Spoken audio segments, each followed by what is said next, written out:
Baik, Bismillahirrahmanirrahim. Assalamualaikum warahmatullahi wabarakatuh. Bismillah, Waalaikumsalam. Alhamdulillah. Pertama-tama, puja-puji syukur, marilah kita sama-sama panjatkan kepada Allah Subhanahu wa Ta'ala yang telah memberikan kita nikmat iman, nikmat Islam, juga nikmat sehat walafiat. Salawat beserta salam semoga tetap tercurah limpahkan kepada junjungan kita Nabi Muhammad SAW. Yang kami hormati Ibu Leonita Sulianti SAGMM sebagai pengampu pada mata kuliah Manajemen dan Kepemimpinan atau Leadership. Kami dari kelompok 6 akan mempresentasikan hasil diskusi kami, yaitu membahas tentang teori dan tipe atau gaya kepemimpinan. Nah, sebelum dilanjut pada pembahasan, izinkan saya memperkenalkan diri. Saya Zahra Hiria sebagai moderator dan ada rekan saya Nabila Putri, ada Muhammad Ihsan Kurniawan, ada Nabila Putri dan ada Cahya Ramadhani. Nah, sebelum kita membahas lebih lanjut, nah kelompok kita akan membahas tentang yang pertama ada pengertian kepemimpinan, yang kedua ada macam-macam teori kepemimpinan, yang ketiga ada pendekatan kepemimpinan, lalu ada tipe atau gaya kepemimpinan, dan terakhir ada studi kasus. Nah, sebelum kita membahas lebih lanjut tentang tipe atau gaya kepemimpinan, kita perlu tahu dulu apa sih kepemimpinan itu. Nah, eh, pengertian kepemimpinan mungkin akan dijelaskan oleh rekan saya, Muhammad Ihsan Kurniawan. Padanya dipersilahkan.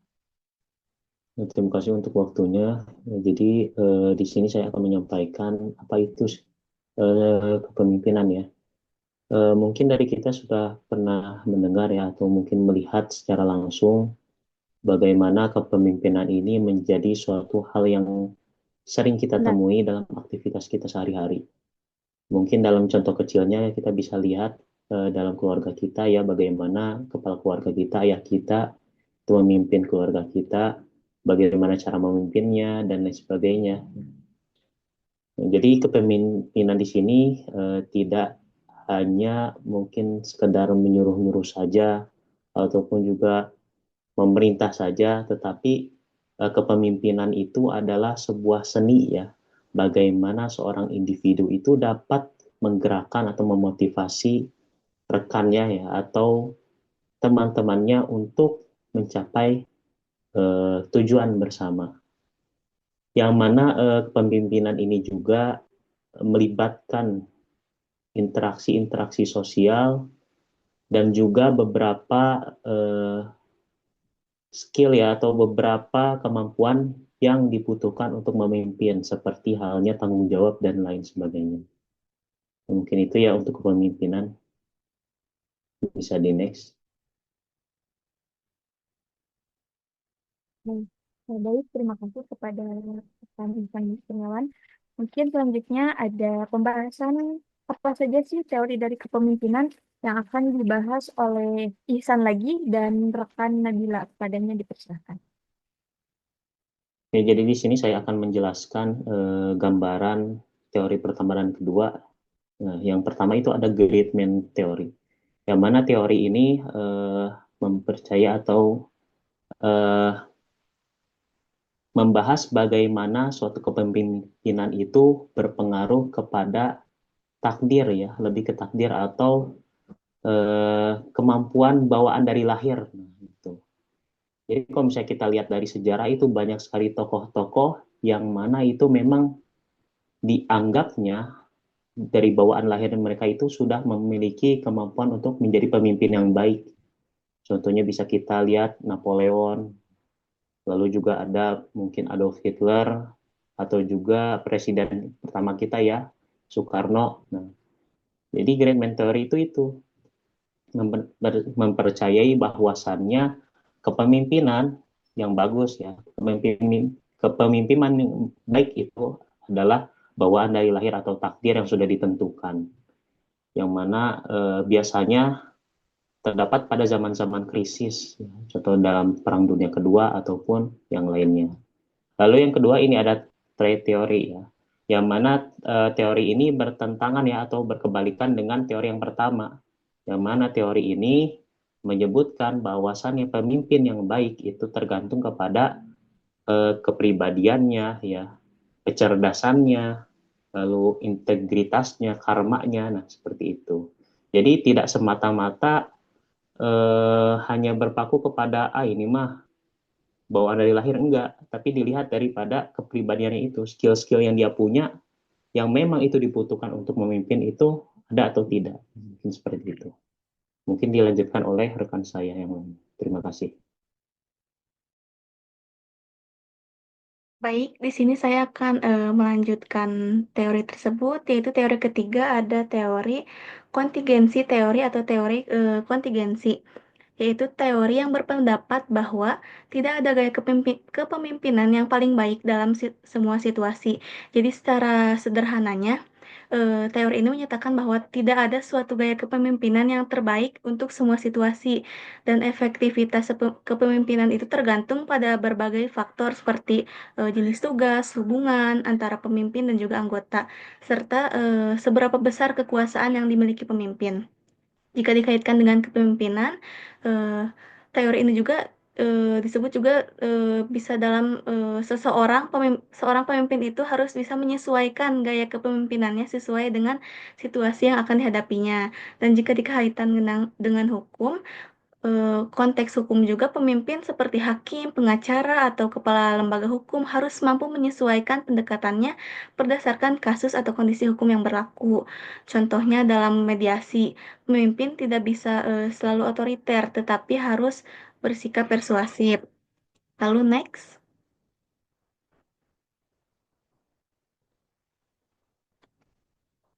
Dan yang keempat itu ada teori gaya dan perilaku, yaitu teori ini menekankan bahwa pemimpin yang efektif tidak lahir, tetapi dibentuk melalui pengembangan keterampilan kepemimpinan dan juga perilaku yang tepat. Jadi secara sederhananya teori ini tuh berfokus pada apa yang dilakukan pemimpin, yaitu perilakunya, bukan sifat bawaannya. Dan dengan dikaitkan dengan kepemimpinan juga, teori ini menunjukkan bahwa pemimpin itu bisa dipelajari dan dibentuk karena yang penting adalah bagaimana ia bertindak dan juga bukan siapa dirinya. Dan jika dikaitkan dengan hukum, dalam suatu lembaga hukum, gaya kepemimpinan sangat mempengaruhi proses hukum. Misalnya, seorang ketua pengadilan dengan gaya partisipasifnya bisa membuka ruang diskusi lebih luas, sementara gaya otoriter bisa mempercepat proses pengambilan keputusan tapi mengurangi masukan. Dan yang terakhir, yang kelima, yaitu ada behavior theories atau teori perilaku, yaitu teori ini menekankan bahwa kepemimpinan yang sukses tergantung pada perilaku yang dapat dipelajari daripada karakteristik mental bahwa atau fisik tertentu. Jadi, jika dikaitkan dengan kepemimpinan, pemimpin itu bisa dilatih atau dibentuk, misalnya melalui pendidikan, pelatihan, atau pengalaman. Dan juga dikaitkan dengan hukum, dalam dunia hukum, teori ini juga penting karena pemimpin dalam hal hukum bisa dibentuk melalui pelatihan etika, keterampilan, komunikasi, dan juga kepemimpinan hukum.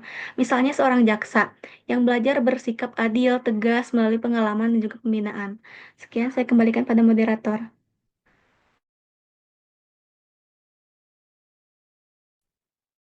Baik, terima kasih kepada saudara Isan dan Nabila yang telah memaparkan penjelasannya. Selanjutnya ada pembahasan mengenai tipe atau gaya kepemimpinan yang akan dijelaskan oleh saya sendiri. Nah, jadi tipe atau gaya kepemimpinan itu merupakan cara seorang pemimpin dalam mengelola timnya untuk mencapai tujuan bersama yang mencakup perilaku, nilai, ataupun metode yang digunakan untuk menggerakkan anggota timnya menuju pencapaian yang diinginkan atau menuju tujuan yang diinginkan. Nah, tipe kepemimpinan ini merujuk pada karakteristik dasar atau pendekatan utama yang digunakan oleh seorang pemimpin. Nah, mungkin di sini saya akan menjelaskan beberapa tipe kepemimpinan yang umum. Yang pertama itu ada tipe atau gaya kepemimpinan otoriter. Nah, apa sih tipe atau gaya kepemimpinan otoriter? Jadi, kepemimpinan otoriter ini si seorang pemimpin mengambil keputusan secara sepihak tanpa melibatkan bawahan atau orang lain. Jadi si pemimpin ini hanya melibatkan dirinya tanpa melibatkan orang lain. Nah, tipe ini cenderung memiliki kontrol penuh dan komunikasinya hanya satu arah, yaitu dari ketua saja. Terus yang kedua ada kepemimpinan demokratis. Nah, untuk tipe kepemimpinan ini berbanding terbalik dengan tipe kepemimpinan otoriter. Jadi kalau otoriter hanya mengambil keputusan dari ketua saja, kalau demokratis itu jadi si pemimpin ini melibatkan anggota tim dalam mengambil keputusan. Tuh, terus yang selanjutnya ada kepemimpinan liberal.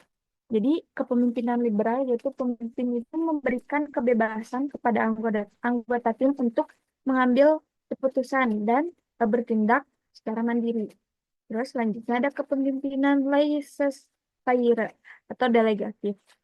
Jadi hampir sama ya tipe kepemimpinan ini seperti tipe kepemimpinan liberal. Jadi pemimpin ini memberikan kebebasan penuh juga kepada anggota tim untuk mengelola pekerjaan mereka sendiri.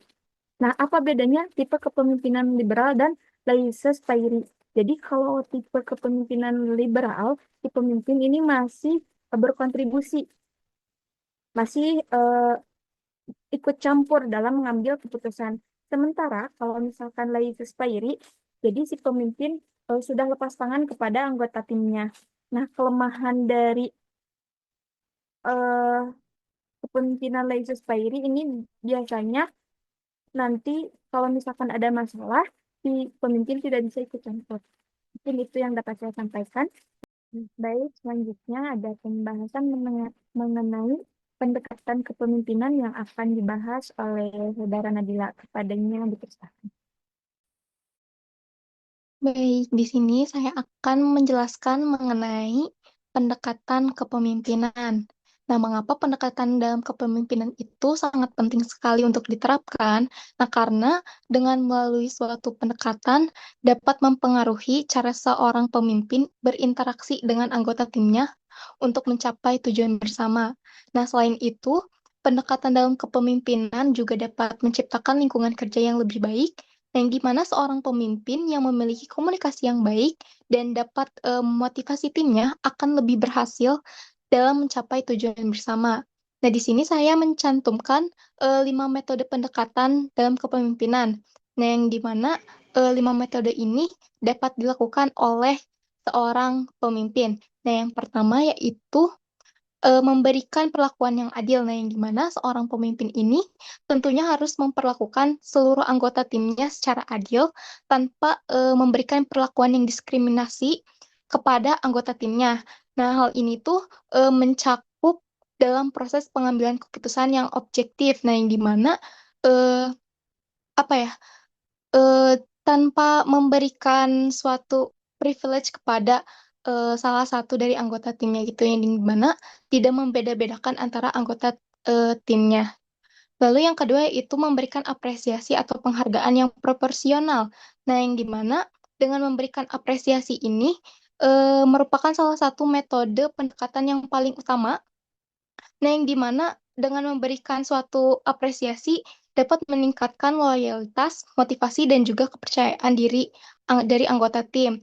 Nah, namun dalam memberikan apresiasi ini harus didasarkan dengan kontribusi yang nyata dan melakukan penilaian terhadap anggota secara objektif. Lalu yang ketiga yaitu ada transparansi dalam pengambilan keputusan, yang dimana dalam proses pengambilan keputusan ini tentu harus dilakukan secara terbuka dan juga transparan. Nah, agar keputusan tersebut dapat dipertanggungjawabkan sehingga dapat membangkitkan kepercayaan di antara anggota tim. Lalu yang keempat yaitu ada empati dan kepedulian, yang dimana untuk menjadi seorang pemimpin ini, dalam melakukan suatu pendekatan tentunya harus memiliki rasa empati dan juga rasa kepedulian terhadap anggota timnya. Nah, dengan memberikan dukungan moral, motivasi, dan juga kepedulian yang tinggi, dapat menciptakan ikatan moral yang kuat antara pemimpin dan juga anggota timnya. Lalu yang kelima yaitu memberikan keseimbangan antara hak dan kewajiban. Nah, yang dimana sama halnya seperti yang sudah disampaikan di poin yang pertama yaitu yang soal keadilan itu.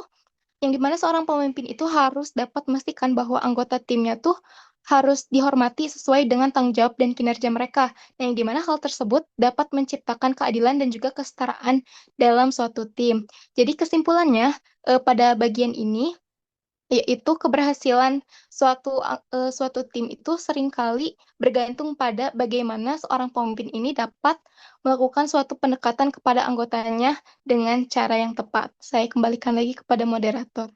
Terima kasih. Baik, terima kasih kepada Nabila yang telah menyampaikan materinya. Selanjutnya, pembahasan terakhir ada studi kasus yang akan dipaparkan oleh Saudara Cahya. Kepadanya dipersilakan. Baik, di sini saya akan menjelaskan tentang studi kasus. Untuk yang pertama itu studi kasus gaya kepemimpinan demokratis kepala desa dalam penyelenggaraan pemerintahan Kabupaten Sukabumi. Gaya demokratis kepala desa ini yaitu kemampuan kepala desa dalam mempengaruhi orang lain atau bawahannya untuk bekerja sama demi mencapai tujuan atau visi misi yang telah ditetapkan.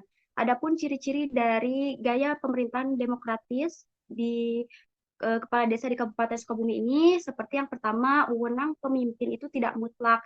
Jadi seakan-akan segala sesuatu itu tidak hanya diputuskan oleh kepala desa, akan tetapi kepala desa akan memilih suara terbanyak untuk memutuskan sesuatu.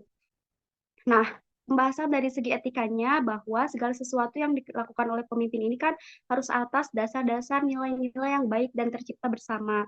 Itu salah satu etika kepemimpinan demokratis. Dan pembahasan di segi agamanya itu ada di surat Quran, surat At-Taubah ayat 71 tentang kolaborasi antar kebaikan, di mana pemimpin itu dalam hal ini kepala desa ini harus mampu berkolaborasi dengan para pekerja desa yang lain guna meningkatkan kinerja dan hasil yang maksimal. Lalu pembahasan dari segi hukumnya, teori etika ada di dalam teori etika. Jadi dalam hukum itu ada penerapan nilai-nilai moral dalam proses pengambilan keputusan hukum. Dalam hal ini, kepala desa memberikan kesempatan para pekerjanya untuk memberikan suara, motivasi, dan saran. Sehingga para perangkatnya ini akan aktif dalam membangun, ikut serta membangun dalam pemerintahan, khususnya Kabupaten Sukabumi. Nah, yang kedua ada pimpinan dalam hal ini kepala desa bersedia melimpahkan sebagian wewenangnya kepada bawahannya gitu. Jadi setiap perangkat desa memiliki fungsi dan tugas masing-masing sehingga mereka mempunyai pertanggungjawaban yang sama gitu. Lalu yang ketiga itu ada pemimpin dalam hal ini kepala desa itu melakukan pengawasan secara bijak dalam bertindak dan bersikap. Kepala desa biasanya melakukan pengawasan kinerja kepada bawahannya secara insentif dan tidak keluar dari wewenang kepala desa itu sendiri. Sebagai contoh, memberikan masukan pada kinerja perangkat desa yang kurang maksimal dalam pelayanan publik. Nah, di dalam etikanya juga kan setiap manusia di muka bumi ini harus berperilaku baik dalam hal apapun. Salah satunya dalam hal pekerjaan seperti yang dilakukan oleh kepala desa yang ada di Kabupaten Sukabumi. Terus ada juga di surat Al-Isra ayat 7 yang menyatakan bahwa segala sesuatu itu harus dilakukan dengan baik dan niat maka akan berbalik kepada kebaikan juga. Lalu langsung saja kepada studi kasus yang kedua, yaitu gaya kepemimpinan dan kebijakan otoriter Kim Jong-un. Nah, di masa kepemimpinan Kim Jong-un di tahun 2010 hingga saat ini, dia menggunakan sebuah gaya kepemimpinan yang disebut authoritarian atau disebut otoriter, yaitu gaya kepemimpinan seorang pemimpin di mana dia menitik pusatkan seluruh keputusan yang ia kehendaki ini secara utuh oleh dirinya sendiri gitu. Nah, tindak apa sih ciri-ciri mengapa bisa dikatakan bahwa Kim Jong-un ini memiliki kepemimpinan yang otoriter? Salah satunya itu penyingkiran pihak oposisi.